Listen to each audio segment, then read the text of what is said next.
طاعة الله.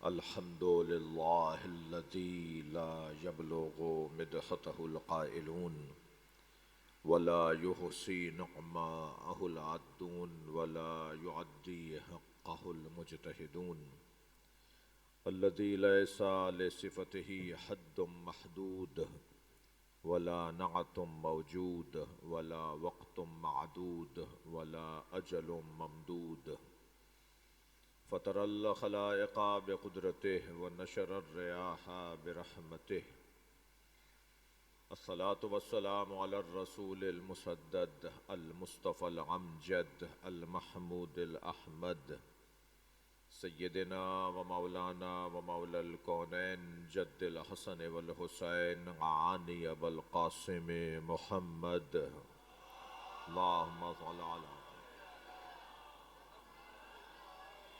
وآلہ الطیبین الطاہرین المعصومین الذین قال اللہ انما یرید اللہ لیذہب عنکم الرجس اہل البیت ویطہرکم تطہیرا اللہم صل علی محمد وعلی محمد ولعنۃ اللہ علی اعدائہم اجمعین من یوم عداوتہم الى قیام یوم الدین اما بعد قال الحکیم فی قرآن الکریم بسم اللہ الرحمن الرحیم وَيَقُولُ الَّذِينَ كَفَرُوا لَسْتَ مُرْسَلًا قُلْ كَفَى بِاللَّهِ شَهِيدًا بَيْنِي وَبَيْنَكُمْ وَمَنْ عِنْدَهُ عِلْمُ الْكِتَابِ صلوات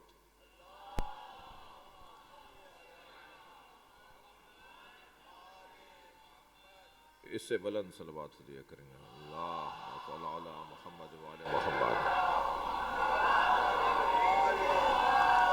سورہ مبارکہ رعد کی 43ویں آیت ہے۔ آیت کا عنوان عقیدہ توحید، عقیدہ نبوت اور عقیدہ ولایت علی ہے۔ ایک ہی آیت میں اللہ نے اتنا بڑا وسیع دسترخوان بچھایا ہے کہ جس پہ روحانی اور معنوی نعمتیں سجی ہوئی ہیں۔ علم اور معارف، علم اور عرفان کا دسترخوان ہے یہ ایک آیت۔ یاد رہے میرے کم سن ساتھیوں، قرآن کی 6000 سے زیادہ آیتوں سب پر عمل کرنا مجھ جیسوں کے بس کی بات نہیں ہے۔ ہم تو اگر قرآن کی ایک آیت پر بھی عمل کر لیں تو اچھے مسلمان ثابت ہو سکتے ہیں۔ ایک اعرابی آیا سرکار کی خدمت میں، حضرت محراب مسجد میں تشریف فرما ہے۔ اس نے آواز دے کر کہا، اے عبداللہ کے بیٹے، میرے پاس اتنا وقت نہیں ہے کہ میں آپ کی محفل میں بیٹھوں اور آپ سے دین اور اسلام سمجھوں۔ میں اپنے اونٹ کے گھٹنے میں عقال باندھ کر آیا ہوں، میرا اونٹ بے چین ہے، وہ کبھی بھی گھٹنا کھول کے بھاگ جائے گا، مجھے کھڑے کھڑے بتائیے کہ اسلام کیا ہے۔ تو سرکار نے فرمایا تمہیں بیٹھنے کی ضرورت نہیں ہے، وہیں کھڑے رہو، میں تمہیں ایک جملے میں بتاتا ہوں کہ اسلام کیا ہے۔ حضرت نے فرمایا فَمَن يَعْمَلْ مِثْقَالَ ذَرَّةٍ خَيْرًا يَرَهُ وَمَن يَعْمَلْ مِثْقَالَ ذَرَّةٍ شَرًّا يَرَهُ۔ جس نے ایک خیر کا کام انجام دیا ہوگا ذرہ برابر بھی تو وہ اپنے کام کو دیکھے گا، اور جس نے ایک ذرہ برابر بھی شر کیا ہوگا تو وہ اپنے کام کو دیکھے گا، اسے اس کا کام نظر آئے گا۔ آواز دے کر کہنے لگا کفانی کفانی، کافی ہے کافی ہے۔ واپس چلا گیا۔ سرکار نے فرمایا جاء جہولا ذہب فقیہا، یہ جاہل آیا تھا، فقیہ بن کے لوٹا ہے۔ صلوات پڑھیں محمد و آل محمد۔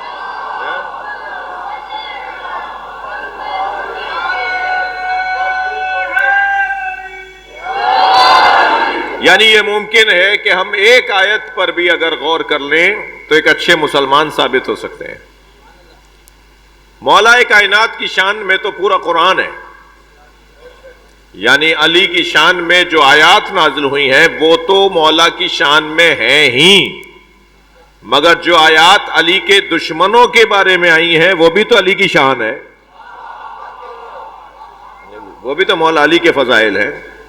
جو مذمت میں آیات آئی ہیں کچھ لوگوں کے حوالے سے، میں اپنا وقت ان پہ ضائع نہیں کروں گا۔ صلوات پڑھیں محمد و آل محمد، اللہم صل علی۔ یعنی ان لوگوں پر میں نے کہا ہے، میں نے آیت نہیں کہا ہے، ان لوگوں پر اپنا وقت ضائع نہیں کروں گا، آیت کو تو پڑھنے کا حکم ہے۔ صلوات اور پڑھیں نبی کے ذات پہ، اللہم صل علی محمد۔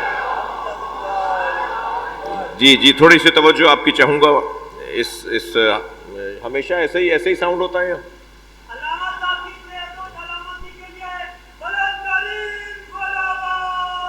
اللہم صل علی محمد وآل محمد۔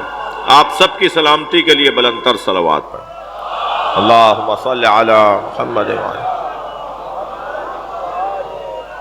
یہ میں آپ چاہ رہا ہوں کہ آپ کو میری آواز کری ہی محسوس نہ ہو، بری نہ لگے، اس میں ان کا بڑا ہاتھ ہے۔ یہ چاہیں گے تو کہ آواز میری اچھی لگے گی نہیں آپ کو، اور یہ تھوڑی سی گونج اور ختم کر سکتے ہو، بالکل سے ختم کر سکتے ہو کچھ۔ اللہم صل علی، بات تھوڑی سی آگے جائے۔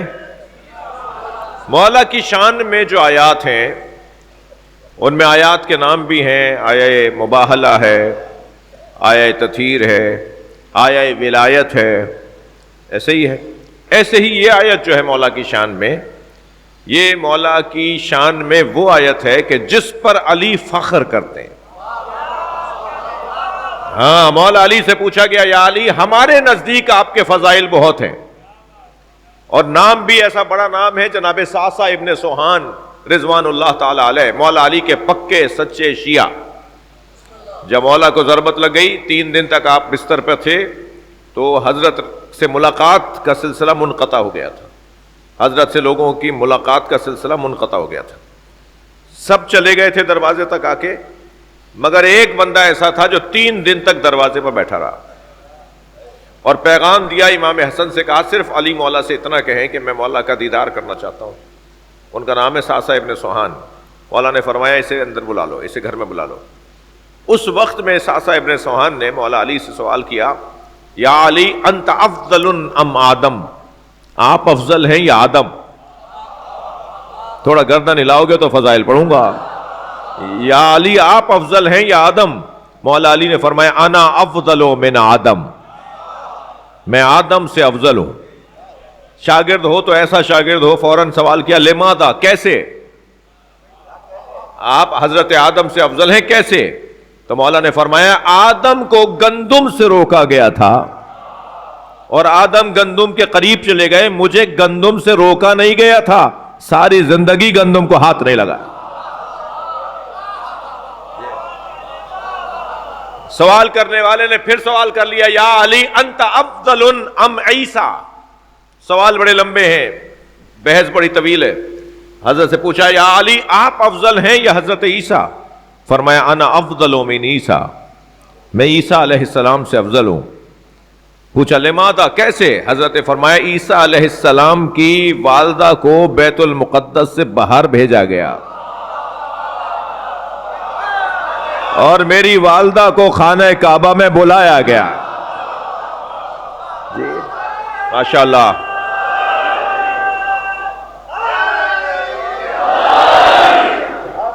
مولا سے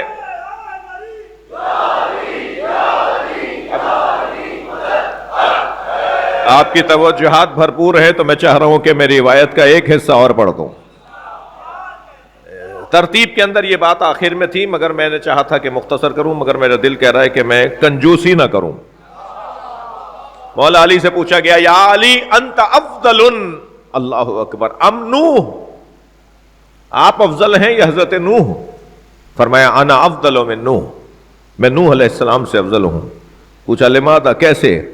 فرمایا امرأۃ لوط و امرأۃ نوح تحت عبدین من عبادنا الصالحین۔ قرآن کہتا ہے کہ نوح کی زوجہ اور لوط کی زوجہ ہمارے 2 نیک اور صالح بندوں کے پاس تھیں، فخانتہما، ان دونوں نے اپنے اپنے شوہروں کے ساتھ خیانت کی. یہ قرآن ہے بھائی، قرآن ہے. ہاں، توہین کا پرچہ کروانے والے قرآن کو پڑھ کر آئیں. یہ قرآن پڑھ رہا ہوں میں آپ کے سامنے کہ حضرت نوح علیہ السلام اور حضرت لوط علیہ السلام کی زوجاؤں کے لیے قرآن کہتا ہے کہ یہ ہمارے نیک اور صالح بندوں کے ساتھ تھیں، ان کی زوجہ تھیں. فخانتہما، ان دونوں نے ہمارے نیک اور صالح بندوں کے ساتھ خیانت کی. مولا علی فرماتے ہیں تم پوچھ رہے تھے نا کہ میں افضل ہوں یا نوح، تو نوح کی زوجہ کو قرآن نے کہا ہے کہ نوح کی زوجہ نے نوح علیہ السلام کے ساتھ خیانت کی، اور میری زوجہ وہ ہے جو سیدۃ النساء العالمین. مجھے فخر ہے کہ میں فاطمہ زہرا کا شوہر ہوں. دنیا کی بیگمات اپنے شوہروں پر فخر کرتی ہیں، ایسا ہی ہے نہیں؟ اللہ کرے ایسا ہی ہو. دنیا کی بیگمات اپنے شوہروں پہ فخر کرتی ہیں. واحد جوڑا ہے مولا علی کا کہ مولا علی اپنے سینے پہ ہاتھ رکھ کے فرماتے ہیں مجھے فخر ہے میں فاطمہ زہرا کا شوہر ہوں. اب یہ مولا کے فضائل کا ایک باب، ایک بڑا وسیع میدان. ایک مرتبہ ساسا ابن سوہان نے ہی پوچھ لیا یا علی آپ فرمائیں کہ ہمارے نزدیک آپ کی فضیلتیں یہ ہیں، آپ کے نزدیک آپ کی فضیلت کیا ہے؟ تو مولا مسکرائے. مولا نے فرمایا میرے نزدیک میری سب سے بڑی فضیلت یہ ہے کہ اللہ نے مجھے اپنے ساتھ گواہ رسول بنایا. وَيَقُولُ الَّذِينَ كَفَرُوا، صلوات پڑھیں تو آیت کا ترجمہ کروں.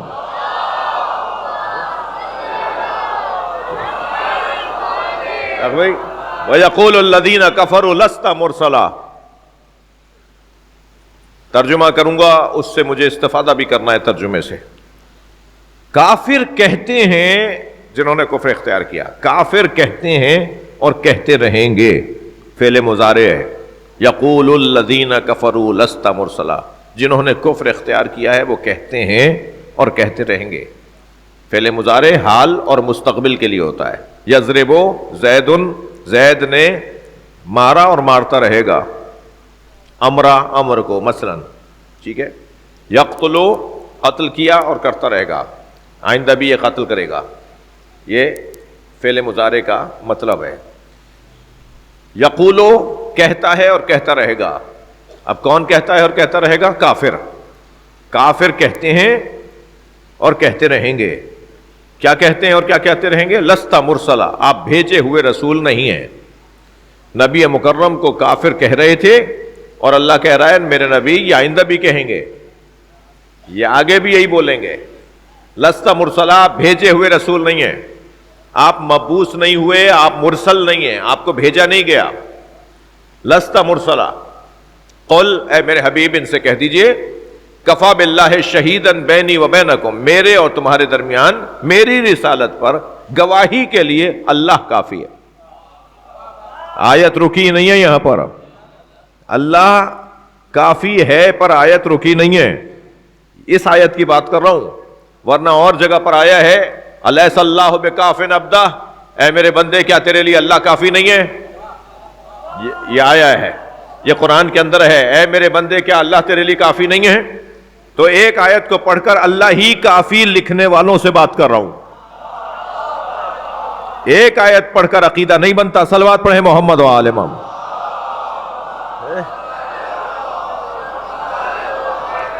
ایک آیت سے عقیدہ نہیں، پورا قرآن پڑھیں گے تو عقیدہ بنے گا. اب یہ والی آیت پڑھ کے کہ ایاک نعبد و ایاک نستعین، ہم تیری ہی عبادت کرتے ہیں اور تجھی سے مدد مانگتے ہیں، اس کا یہ مطلب لے لینا کہ یا علی مدد کہنا بدعت ہے، یا رسول اللہ مدد کہنا بدعت ہے، کیونکہ قرآن خود کہہ رہا ہے ہم تیری عبادت کرتے ہیں اور تجھی سے مدد مانگتے ہیں، تو مدد تو صرف اللہ سے مانگنی چاہیے. اس کا یہ مطلب نکالنے والوں سے بات کر رہا ہوں کہ قرآن اور بھی ہے، قرآن اس کے علاوہ بھی ہے. جہاں جہاں قرآن مجید میں اللہ کی خاطر مدد مانگنے کی بات ہوئی ہے، اور میں اور آپ تو کیا، اگر حضرت عیسیٰ ہی فرمائے کہ کون ہے جو میری مدد کرے، حضرت عیسیٰ علیہ السلام کی میرے بچوں جوانوں جو قرآن اور معرف کا شوق اور ذوق رکھتے ہیں، وہ حضرت عیسیٰ علیہ السلام کے بارے میں جتنی آیات ہیں ان سب کو فہرست بنائیں، ان کی علیحدہ نکالیں انہیں. جتنے بھی آیات حضرت عیسیٰ کے بارے میں آئی ہیں ان ساری آیات میں حضرت عیسیٰ کے خاص فضائل بیان ہوئے، خاص منقبت بیان ہوئی ہے، خاص ان کی عظمتوں کو اللہ نے بیان کیا۔ مثلا حضرت عیسیٰ علیہ السلام مردوں کو زندہ کرتے ہیں، مثلا کوڑ کے مریضوں، برس کے مریضوں کو شفا دیتے ہیں۔ حضرت عیسیٰ علیہ السلام مردے کو زندہ کرتے ہیں۔ حضرت عیسیٰ علیہ السلام ماں کی گود میں بول رہے ہیں کہ میں نبی ہوں۔ ابھی ایک دن کے ہیں حضرت عیسیٰ، حضرت مریم کی گود میں ہیں۔ لوگوں نے کہا کہ یہ تمہارا تو باپ بھی ایسا نہیں تھا، تمہاری تو ماں بھی ایسی نہیں تھی، یہ بچہ بغیر باپ کے کیسے آ گیا؟ حضرت مریم کو حکم تھا کہ خبردار جواب نہیں دینا ہے، یہ جب بات کریں تو خاموش رہنا۔ ہمیشہ جواب دینا جواب نہیں ہوتا، اور ہمیشہ جواب نہ دینا جواب نہ ہونے کی علامت نہیں ہوتا۔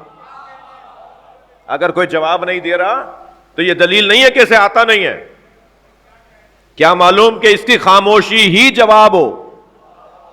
بعض لوگوں کا بولنا فساد پھیلاتا ہے اور بعض لوگوں کا خاموش رہنا امن پھیلا دیتا ہے۔ تو ہمیشہ بولنا معیار نہیں ہے کہ اب جانتے ہوتے تو بولتے ہیں نا، پتہ ہوتا تو بولتے ہیں نا، یہ کوئی دلیل نہیں ہے۔ حضرت مریم علیہ السلام خاموش ہیں، جواب نہیں دے رہی، تو انہوں نے کہا ہم تم سے بات کر رہے ہیں، تم جواب کیوں نہیں دیتی ہو؟ تو حضرت مریم علیہ السلام نے ایک مرتبہ اشارہ کیا گہوارے کی طرف۔ حضرت عیسیٰ علیہ السلام گہوارے میں ہیں، حضرت مریم نے گہوارے کی طرف اشارہ کیا تو کہنے لگے کیفا نکلم من کان فی المہد صبیا، کیا کہنا چاہتی ہو، کیا چاہتی ہو؟ ہم اس بچے سے بات کریں؟ یہ ہم سے کیسے بات کرے گا جو ابھی گہوارے کا بچہ ہے، جو نبیوں کو اپنے جیسا سمجھتا ہو؟ وہ یہی کہتا ہے کہ یہ گہوارے میں کیسے بات کرے گا، لیکن جو جانتا ہے نا یہ ہم جیسے نہیں ہیں، وہ یہ کہنے کو مان لیتا ہے کہ تورات سناؤں، زبور سناؤں، انجیل سناؤں، صلوات پڑھے محمد وآلہ محمد۔ یہ اللہم صل علی، ہمارے بچوں کی طرح نہیں ہے بھائی، ہے ہم ان کے بچوں کی طرح بھی نہیں ہیں، ان کا مقام کچھ اور ہے۔ اب جتنی بھی آیات، جو میں اصلی بات کر رہا تھا، جتنی بھی آیات حضرت عیسیٰ کی شان میں ہیں ان سب کو ایک جگہ رکھیے اور پھر دیکھیے کہ حضرت عیسیٰ کیا فرما رہے ہیں۔ حضرت عیسیٰ فرما رہے ہیں وَمُبَشِّرًا بِرَسُولٍ يَأْتِي مِن بَعْدِي اسْمُهُ احمد، میں تمہیں ایک رسول کی بشارت دیتا ہوں جو میرے بعد آنے والا ہے، اس کا نام احمد ہے۔ 2500 سال پہلے حضرت عیسیٰ علیہ السلام حضرت نبی مکرم کے آنے کی بشارت دیتے ہوئے کہہ رہے ہیں رسول۔ مسلمان کہتا ہے 40 سال کے بعد نبی ہوئے، عجیب انداز ہے ان کا۔ حضرت عیسیٰ علیہ السلام سینکڑوں سال پہلے فرما رہے ہیں کہ میرے بعد ایک نبی آنے والا ہے، میرے بعد ایک رسول آنے والا ہے جس کا نام احمد ہے۔ سرکار فرماتے ہیں سمیہ فی السماء احمد والارضین محمد، مجھے آسمانوں پہ احمد پکارا جاتا ہے۔ حضرت عیسیٰ جو احمد کہہ کے پکار رہے ہیں نا، تو وہ کیونکہ آسمانوں والے رسول کو جانتے ہیں نا، اس لیے فرمایا کہ ان کا نام احمد ہے، میرے بعد آنے والے ہیں وہ رسول ہیں۔ حضرت عیسیٰ کے سارے فضائل آپ ایک جگہ جمع کیجئے، سوچئے، تصور کیجئے، اور ایک تصور کو ذہن میں لے آئیے تو عظمت اہل بیت اجاگر ہو جائے گی۔ اور تصور یہ ہے کہ اس کمال کا حامل وجود حضرت عیسیٰ کا، جس کے پیچھے نماز پڑھے گا، وہ آخری نبی کا 12واں بیٹا ہے۔ صلوات پڑھے محمد و آل محمد۔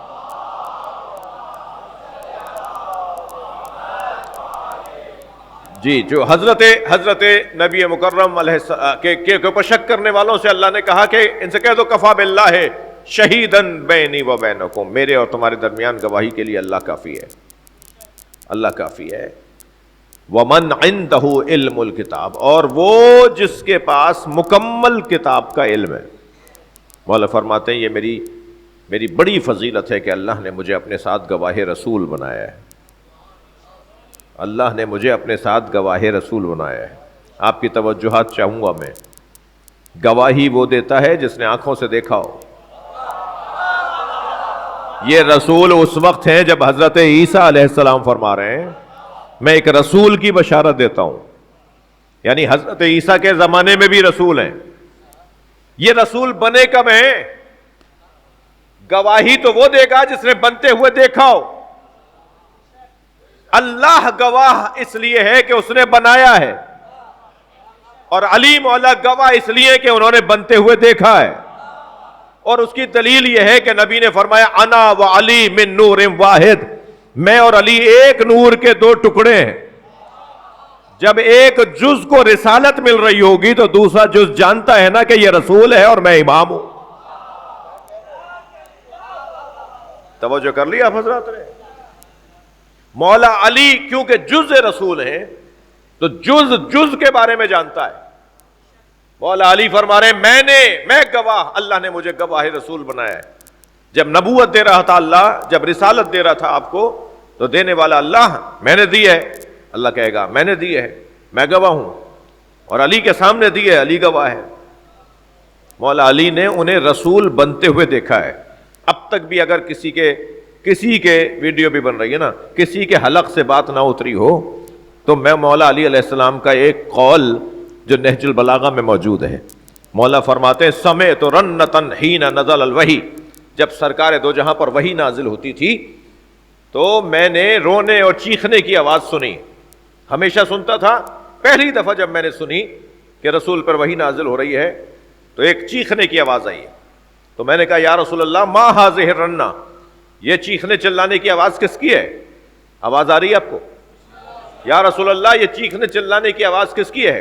حضرت نے فرمایا ھذا الشیطان, یہ شیطان کے رونے کی آواز ہے. جب مجھ پہ وحی نازل ہوتی ہے تو شیطان روتا ہے. یہ کہہ کر سرکار نے مولا کو دیکھنا شروع کیا, مسکرا کے فرمایا یا علی انت تسمع ما اسمع وترى ما ارى ولكن لست بنبی, یا علی جو میں دیکھتا ہوں وہ تم دیکھتے ہو, جو میں سنتا ہوں وہ تم سنتے ہو, فرق یہ ہے تم میرے بعد نبی نہیں ہو. وہ جو وحی کو نازل ہوتے ہوئے سن رہے ہیں, وہ جو فرشتے کو آتے ہوئے دیکھ رہے ہیں, صلوات پڑھیں محمد و آل محمد.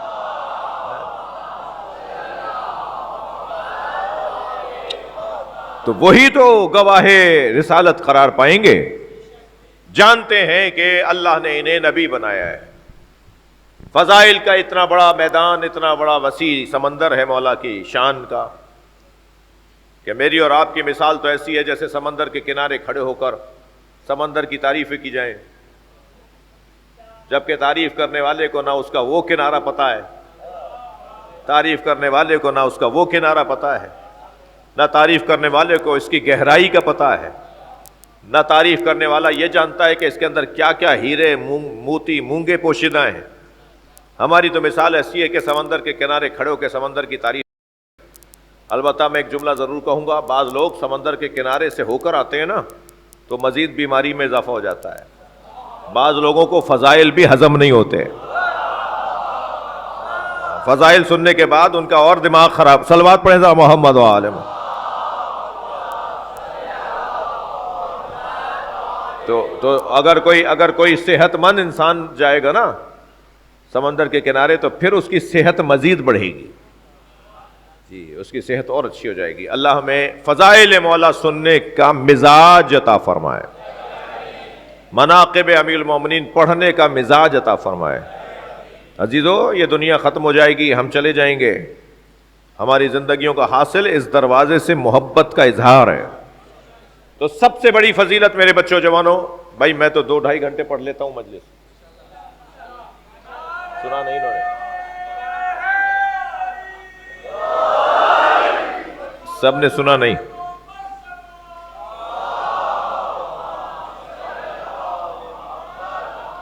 نہیں زیادہ زحمت نہیں دینی, موٹی موٹی تو چند باتیں کرنا چاہوں گا. نہیں یہ سب مولا کے چاہنے والے ہیں, سب فقیر بیٹھے ہوئے ہیں, مولا کے فقیر بھائی, سب مولا کے فقیر بیٹھے ہوئے ہیں, سب مولا کے منگتے بیٹھے ہیں, سب مولا کی بارگاہ میں کشکول لے کر آئے بیٹھے ہیں. اپنے وجود کو کشکول بنا دیجئے تاکہ علی اس میں اتر آئے.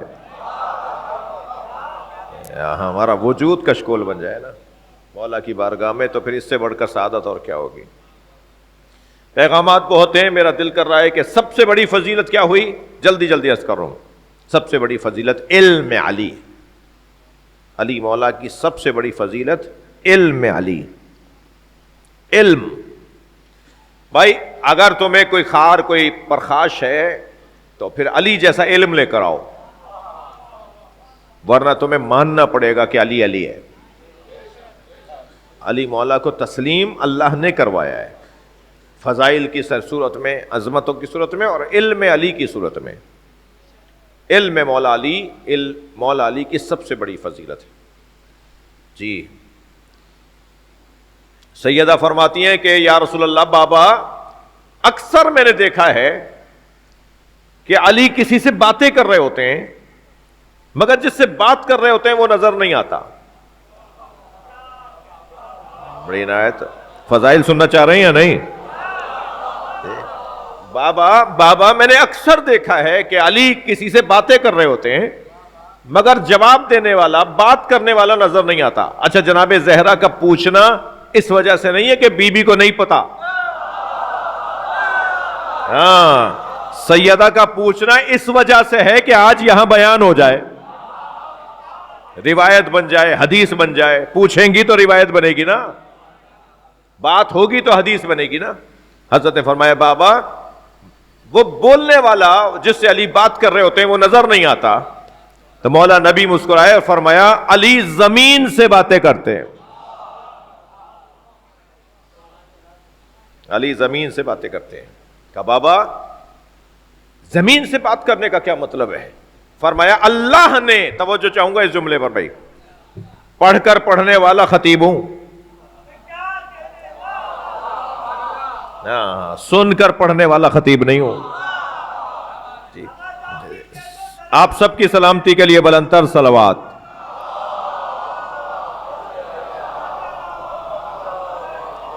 فرمایا بابا زمین علی سے بات کرتی ہے، اس کا کیا مطلب ہے؟ کہا اللہ نے زمین کو پابند کیا ہے کہ ہر روز جو اس پر گزرے اس کی خبر علی کو دے.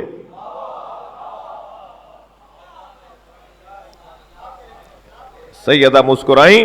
نبی نے فرمایا تم نے قرآن کی آیت پڑھی ہے اذا زلزلت الارض زلزالها واخرجت الارض اثقالها وقال الانسان ما لها بان ربك اوحى لها. تم نے قرآن کی آیت پڑھی ہے، یہ سورہ پڑھا ہے کہ جب زمین کو جھٹکا آئے گا، اذا زلزلت الارض زلزالها واخرجت الارض اثقالها، اور زمین اپنے اندر کا جتنی بھی چیزیں ہوں گی انہیں باہر نکال دے گی. وقال الانسان ما لها، اور ایک انسان کہے گا تجھے کیا ہو رہا ہے؟ بان ربک اوحى لها، وہ گویا ایسے بتائے گی اس انسان کو کہ گویا اللہ اسے بتا رہا ہے اور وہ سبق سنا رہی.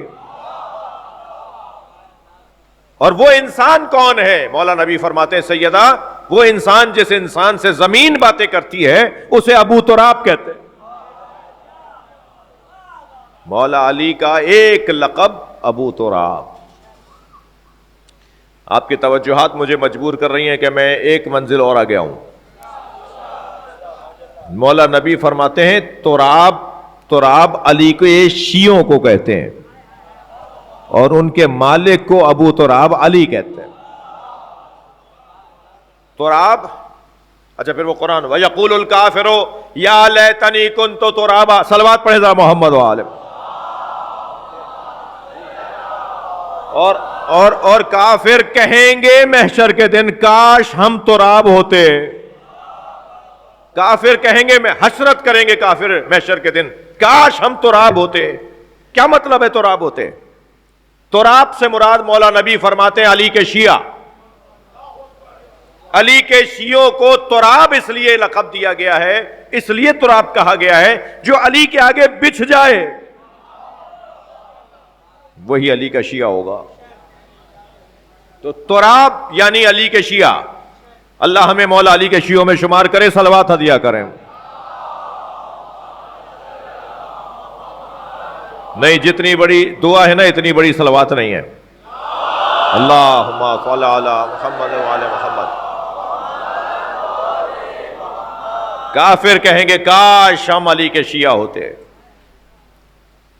تراب. اور تراب کا مالک ہمیشہ ابو کا مطلب باپ کے نہیں ہے، صاحب کے اور مالک کے بھی ہیں. کسی چیز کے صاحب کو بھی ابو کے لفظ کے ساتھ بولا جاتا ہے. جیسے مولا عباس کا لقب ہے ابو القربہ. قربہ کہتے ہیں مشق کو, تو ترجمہ یہ تو نہیں ہوگا مشق کے بابا, ترجمہ ہوگا مشق کے مالک.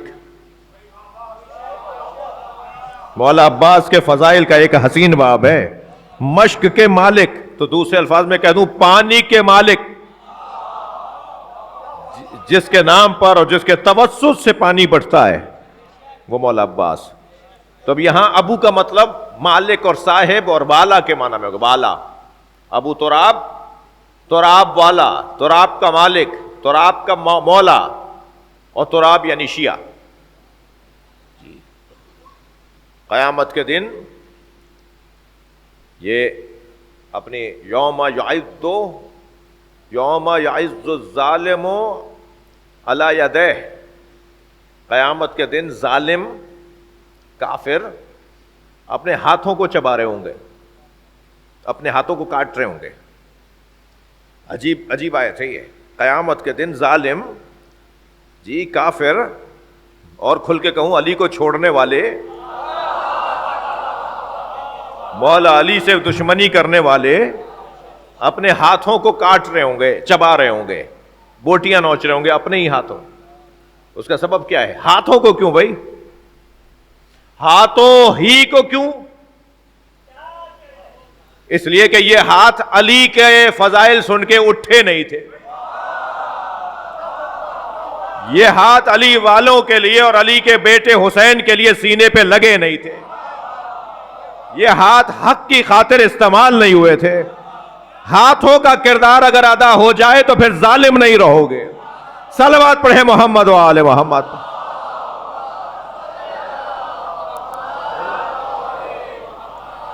جی امیر المومنین کی سب سے بڑی فضیلت مولا علی کا علم ہے.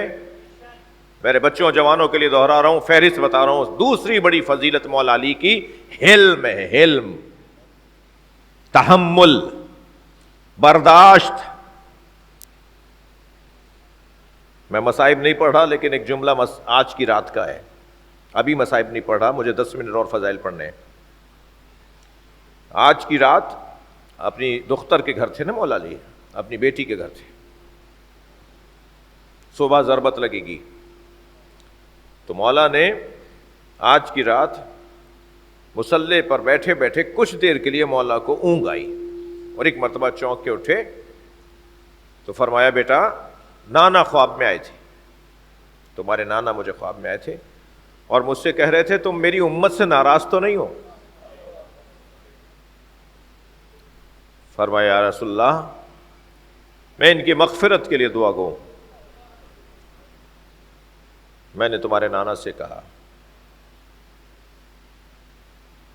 کیا گھرانہ ہے, اس گھرانے کی جو حلم اور بردباری ہے, تحمل مزاجی ہے, برداشت ہے. خود سرکار دو جہاں جن لوگوں نے آپ کو مکہ چھوڑنے کے لیے آمادہ کیا, پتھر مارے, آپ کو معاذ اللہ جادوگر کہا, آپ کو مجنون کہا, یہ قرآن کی آیات ہے نا, آپ کی بے ادبی کی, توہین کی آپ کو جی, اور اتنی توہین اور اتنی بے ادبی کی کہ حضرت نے فرمایا ما اوذی نبی قط کما اوذیت, کسی نبی کو اتنی اذیتوں کا سامنا نہیں کرنا پڑا جتنے دکھ اکیلے مجھ مصطفیٰ نے اٹھائے. وہ جن لوگوں نے سرکار کو اذیتیں پہنچائی تھیں وہ جب فتح مکہ کے موقع پر باندھ کر لائے گئے, ان کے ہاتھوں میں رسیاں باندھی گئیں اور سرکار کے سامنے لا کے انہیں کھڑا کیا گیا, تو حضرت نے پوچھا یہ کون ہے؟ یعنی حتیٰ آپ اپنے دشمنوں کو جانتے بھی نہیں ہیں, کیونکہ چاہتے نہیں ہیں جانے, نہیں جاننا چاہتے, نہیں پہچاننا چاہتے. فرمایا کون ہے یہ؟ تو بتایا یا رسول اللہ یہ وہی ہیں جنہوں نے آپ کو اذیتیں پہنچائی. تو حضرت نے ان کو مخاطب کر کے کہا اذهبوا جاؤ انتم الطلقاء, میں نے تمہیں آزاد کر دیا. جیسے ہی رسول نے فرمایا نا میں نے تمہیں آزاد کر دیا, صحابہ کرام نے جو نبی کے ساتھی تھے انہوں نے رسیاں کھول دیں, وہ چلے گئے. جب وہ جانے لگے نا تو ہاتھ اٹھا کے فرمانے لگے اللہم اغفرہم انہم لا یعلمون, یا اللہ انہیں معاف کر دے, یہ مجھے جانتے نہیں تھے, انہوں نے جو میرے ساتھ ایسا کیا یہ مجھے جانتے نہیں تھے. کتنے ہی مسائل میری اور آپ کی زندگیوں میں آتے ہیں جو ہمارے خلاف کوئی فیصلہ لے رہا ہوتا ہے، ہمارے خلاف کوئی رائے دے رہا ہوتا ہے، ہمارے خلاف کوئی قدم اٹھا رہا ہوتا ہے، مگر ہمیں پتا ہوتا ہے کہ اسے پتہ نہیں ہے یہ جو بات کر رہا ہے، یہ جو بول رہا ہے ہمارے خلاف، اس کی وجہ یہی ہے ہمیں جانتا نہیں ہے، اس کو پتہ نہیں ہے کہ میں کیا سوچ رہا ہوں، میں نے یہ کیوں کیا ہے، میں نے کیا کیا ہے، اس کی معلومات کی کمی ہے اور یہ میرے خلاف بول رہا ہے۔ ہم دسیوں دفعہ آپ کی میری زندگیوں میں ایسا ہوتا ہے۔ تو اس وقت سنت نبی کیا ہے، اس وقت سنت مولا علی کیا ہے؟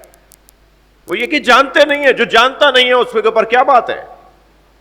جو جانتا ہے نا وہ ہے یوم یعض الظالم، وہ جو ہاتھ چبائیں گے نا، وہ جو اپنی انگلیاں چبائیں گے، وہ تھے جو جانتے تھے، وہ اور ہیں۔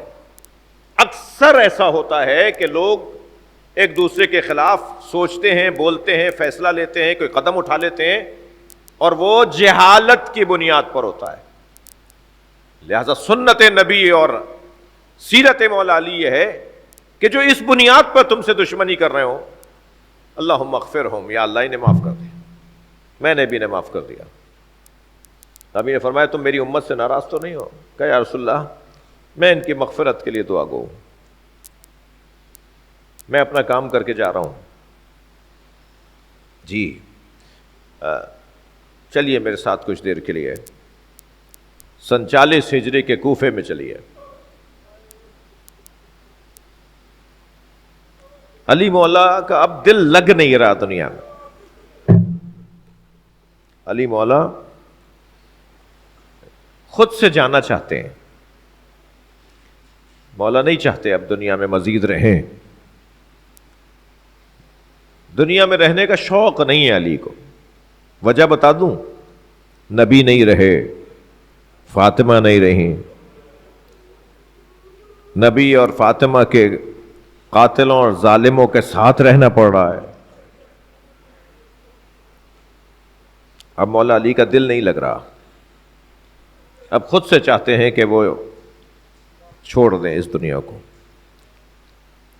یہ 40 ہجری کا جب رمضان کا مہینہ آیا نا، یعنی جس سال مولا علی کی شہادت ہوئی ہے، اس سال جو ماہ مبارک آیا، مولا علی ہر کچھ دن کے بعد اشاروں میں، کنایوں میں بتا رہے ہیں کہ میں جانے والا ہوں، میں جانے والا ہوں، میری زینب اب دوبارہ یتیم ہوگی، میری ام کلثوم اب دوبارہ باپ سے، ماں سے تو محروم ہو گئیں، اب باپ سے بھی محروم ہو جائیں گی۔ اجرکم اللہ۔ جن کے مذہب میں رونا جائز ہے وہ تکلف نہ کریں، میں 2-4 جملے کہوں گا، اپنے آپ کو اور آپ کو مصاب کرنا چاہتا ہوں، ثواب حاصل کرنا چاہتا ہوں۔ پہلے دن سے ماہ رمضان آیا نا، پہلے دن سے مولا علی اشاروں میں فرما رہے ہیں میں جانے والا ہوں۔ ایک بازار سے گزر رہے ہیں تو دیکھا کہ ایک شخص پنساری کی دکان سے کچھ خرید کر نکلا ہے، تو اس کو آواز دے کر کہا بھائی کیا خریدا ہے؟ کہنے لگا مولا میری داڑھی سفید ہو گئی ہے، اسے رنگین کرنے کے لیے خضاب خریدا ہے۔ تو جیسے اس نے کہا نا کہ اپنی داڑھی کو رنگ کرنے کے لیے خضاب خریدا ہے، تو آپ نے اپنے دونوں ہاتھوں سے اپنی داڑھی پر ہاتھ پھیرا اور فرمایا کوئی تو داڑھی کو رنگین کرنے کے لیے خضاب خرید رہا ہے اور کسی کی داڑھی اسی کے خون سے رنگین ہو جائے گی۔ اجرکم اللہ، اجرکم اللہ۔ اشاروں کے نایوں میں بات کر رہے ہیں۔ 17ویں روزے پر یعنی جو کل کا دن گزرا ہے، اس دن مولا علی خطبہ دے رہے ہیں۔ خطبہ دیتے دیتے ایک مرتبہ مجمع بہت بڑا ہے، علی کو سننے آئے ہیں، مسجد کوفہ بھری ہوئی ہے، جی اتنی بڑی مسجد بھری ہوئی ہے، ہزاروں کی تعداد میں علی کا خطبہ سننے آئے لوگ۔ خطبہ دیتے دیتے فرماتے ہیں، خطبہ دیتے دیتے ایک مرتبہ مجمع میں دیکھتے ہیں اور امام حسن کو دیکھ کر فرماتے ہیں بیٹا حسن آج کون سا روزہ ہے؟ پتہ ہے مولا علی کو کون سا روزہ ہے، کچھ کہنا چاہتے ہیں۔ فرمایا بیٹا حسن آج کون سا روزہ ہے؟ فرمایا بابا آج 17واں روزہ ہے۔ پھر ایک مرتبہ دوسری طرف دیکھا تو امام حسین نظر آئے، آواز دے کر کہا بیٹا حسین عید میں کتنے دن رہ گئے؟ عید میں کتنے دن رہ گئے؟ امام حسین نے فرمایا بابا 13 دن باقی رہ گئے۔ تو ایک مرتبہ خاموش ہوئے اور پھر فرمانے لگے ہاں عید تو اس سال وہ منائے گا جو 21 رمضان کے بعد زندہ رہے گا. اجرکم اللہ، اجرکم اللہ. حق ہے ایسے ہی آوازوں سے رونے کا. جن کے مذہب میں رونا جائز ہے وہ تکلف نہ کیا کریں. یہ جو آپ کی بلند آوازیں ہیں نا، یہ جو آپ کی اونچی آوازیں ہیں نا، یہ امام جعفر صادق کو بہت اچھی لگتے ہیں. جب کوئی اونچی آواز میں امام کے سامنے روتا تھا تو امام اس کے لیے ہاتھ اٹھا کے دعا فرماتے اور فرماتے تھے یا اللہ یہ ہمارے امر کو زندہ کر رہے ہیں، یہ احیاء امر امامت کر رہے ہیں. امام صادق، امام کاظم، امام رضا نے تو فرمایا یا ابن شبیب، اے فرزند شبیب، جب غم دنیا تمہیں گھیرنے لگے، جب پریشانیاں بڑھ جائیں، الجھنیں بڑھ جائیں، تو خبردار ان الجھنوں پر دل چھوٹا مت کرنا. فوراً ڈھونڈنا کہ حسین کا ذکر کہاں ہو رہا ہے، فوراً چند آنسو میرے جد حسین پر بہا لینا، تمہاری پریشانیاں دور ہو جائیں گے. اجرکم اللہ، اللہ آپ کو اس کا اجر عطا فرمائے. میرے مولا پہلے روزے سے فرما دیا آج پہلا روزہ ہے، میں آل جعفر کے ہاں افطار کروں گا. دوسرا روزہ فرمایا میں عبداللہ کے بیٹے کے ہاں، میں عبید اللہ کے بیٹے کے ہاں افطار کروں گا. تیسرا روزہ فرمایا میں محمد ابن حنفیہ کے گھر افطار کروں گا. آپ نے ہر دن خود سے فرماتے رہے کہ میں فلاں رشتہ دار کے گھر جاؤں گا، آج فلاں رشتہ دار کے گھر جاؤں گا. ہر رشتہ دار منتظر تھا کہ مولا علی فرمائیں گے کہ کل میں تمہارے گھر آ رہا ہوں. یہ صلہ رحمی کا ایک طریقہ تھا مولا علی کا، اجرکم اللہ، کہ مولا رشتہ داروں کے گھر جا کر افطار کرنا چاہ رہے ہیں کہ میں افطار بھی کر لوں گا اور میری صلہ رحمی کا ایک اظہار ہوگا. مختلف امام حسن کے گھر علیحدہ گئے، امام حسین کے گھر علیحدہ گئے، حضرت محمد حنفیہ کے گھر علیحدہ گئے کہ ایک مرتبہ 17ویں روزے کی صبح، یعنی کل والے دن کی صبح فرمایا بیٹا حسن اپنی بہن ام کلثوم سے کہہ دو. اللہ اکبر. میں 18واں روزہ، یعنی جو آج روزہ افطار ہوا ہے نا، میں 18واں روزہ اپنی بیٹی کے گھر افطار کروں. مجھے نہیں پتا مجلس میں میری بہنیں بھی آئی ہوئی ہیں نہیں، مجلس میں خواتین بھی آئی ہوئی ہیں نہیں، یقیناً آئی ہوئی ہیں. میں ایک جملہ کہہ دوں، بیٹیوں کو باپ سے بڑا پیار ہوتا ہے اور باپ بھی بیٹیوں سے بہت پیار کرتے ہیں. یہ انسانی فطریات کا حصہ ہے کہ بیٹیاں باپ سے زیادہ راغب ہوتی ہیں اور باپ بیٹیوں سے زیادہ راغب ہوتے ہیں. بیٹیاں باپ سے اپنے فرمائشیں منوا لیتی ہیں. بیٹا بہت دن سے کہہ رہا تھا، باپ کہتا ہے دیکھیں گے بتائیں گے، لیکن جیسے ہی بیٹی نے کہنا بابا مجھے یہ چیز چاہیے، بابا فوراً پورا کر دیتے ہیں.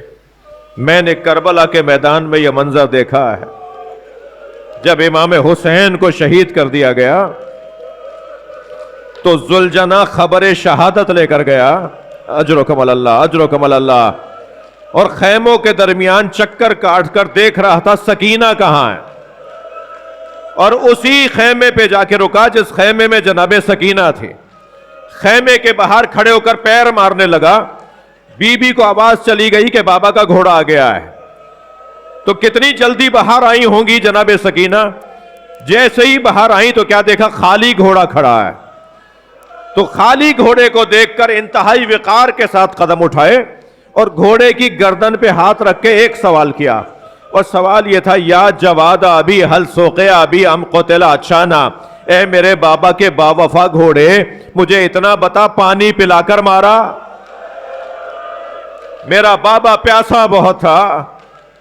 اجرکم اللہ، اجرکم اللہ. حق ہے ایسے ہی رونے کا. اللہ آپ کو اس کا اجر عطا فرمائے. فرمایا آج میں ام کلثوم کے گھر افطار کروں گا. بی بی ام کلثوم بہت خوش ہوئی. بھائی تمہارا شکریہ، بھائی حسن آپ کا بہت شکریہ، آپ نے بابا کا پیغام پہنچایا. ہاتھ پیر پھولنے لگے، بابا کے لیے کیا بناؤں، کیا کھلاؤں، دسترخوان لگاؤں، بستر بچھایا، جا نماز کو سیدھا کیا. خوشی خوشی سارے بھائیوں کو بلایا. یہ جو افطار کیا ہے نا مولا علی نے، آخری افطار، علی کی زندگی کا آخری افطار، علی مولا کی زندگی کا آخری روزہ ہے. یہ مولا علی کے سر پہ ضربت لگنے سے زیادہ علی کے لیے تکلیف دہ ہے. علی مولا کے سر پہ جو ضربت لگی ہے اس سے زیادہ تکلیف دہ بات یہ ہے کہ علی کی زندگی کا آخری روزہ رکھا جا رہا ہے. جی بھائیوں کو بلا لیا بی بی ام کلثوم نے, تمام عزیزوں کو بلا لیا. اس دسترخوان پہ سب بیٹھیں گے مولا علی کے ساتھ. بابا کے سامنے جو کھانا رکھا نا, سوچتی رہی کیا رکھوں کیا رکھوں. یاد آیا کہ میرے نانا رسول کو بھی دودھ بہت پسند تھا. نبی مکرم کے ہاں دودھ دینے والا جانور ہوتا تھا, سنت تھی نبی کی, سنت ہے نبی کی کہ دودھ دینے والا جانور سرکار کا اپنا ہوتا تھا اور حضرت اس کا دودھ استعمال کرتے تھے. جی یاد آیا کہ نانا کو بھی دودھ پسند تھا, نانا بھی دودھ پیتے تھے, تو بابا کے لیے دودھ رکھ دیتی ہوں. اور بابا تو جو کی روٹی بہت پسند سے کھاتے ہیں, اور جو کی روٹی کے علاوہ تو کوئی اور روٹی کھاتے ہی نہیں ہے. تو فرمایا کہ میں نے, بی بی نے جو کی روٹی بنا لی اور ایک ظرف کے اندر نمک رکھ دیا, اور یہ بھی رکھتے رکھتے سوچنے لگی کہ کہیں بابا ناراض نہ ہو جائیں کہ تم نے یہ ساری چیزیں کیوں رکھ دیں. پھر سوچنے لگی یہ چیزیں ہی نہیں ہیں. اور پھر جب مولا علی کے سامنے وہ چیزیں رکھی گئیں تو بی بی سامنے کھڑی تھی. اب کچھ منظر سوچیے آپ, مولا دسترخوان پہ بیٹھے, بی بی بابا کے سامنے کھڑی ہوئی ہیں کہ بی بی کہتی ہیں کہ میں غور سے دیکھ رہی تھی کہ بابا کیا کہیں گے مجھے. عجیب انداز ہے, عجیب مقتل کا منظر ہے. بی بی فرماتی ہے میں سوچ رہی تھی بابا مجھے کیا کہیں گے, کہ ایک مرتبہ غور سے تینوں چیزوں کو دیکھا اور سر اٹھا کے مجھے دیکھا, پھر سر اٹھا کے مجھے دیکھا اور فرمایا تم نے اپنے بابا کو بھلا دیا. تمہاری شادی ہو گئی نا, تم اپنے شوہر کے گھر آ گئی, بابا کو بھلا دیا. تمہارے بابا کے دسترخوان پہ کبھی اتنی چیزیں رہیں, اتنی زیادہ چیزیں رکھ دی.